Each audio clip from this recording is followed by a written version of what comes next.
যদি এখানে থাকো ভাই, 1 মিনিট ভাই, আজকেই ভাই, ঘুমাইবার আগেই ভাইবে।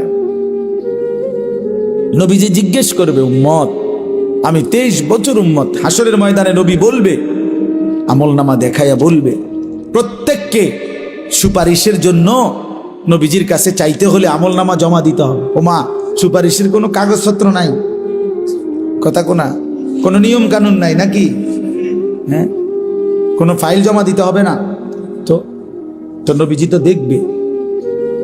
নবীজির সামনে তো আপনাকে বলতে হবে, ইয়া রাসূলুল্লাহ, এই যে আনিসুর রহমান আশরাফি, এইটা আমার ফাইল, আপনি দেখেন, আমার জন্য একটু সুপারিশ করেন আল্লাহর কাছে। আল্লাহর নবী দেখবে 30 বছর সুদের ব্যবসা, 60 বছর বয়স, 60 বছর পর্যন্ত বিড়ি সিগারেট খাইয়া গেছে।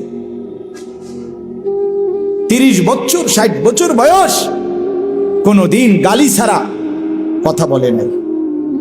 ছেলেটা বেনামাজি, মেয়েটা বেপর্দা, স্ত্রী বেপর্দা। মৃত্যু পর্যন্ত আমার উম্মতের ঘরে প্রতিদিন রঙিন টেলিভিশনে নাচ গান নর্তকীর ছবি চলছে। তার ছেলে মেয়ে নাতি নাতনি বসে নাচ গান নাটক সিনেমা দেখে গেছে। কোনদিন গালি ছাড়া কথা বলে না। হালাল রোজগার বলতে কিছু নাই।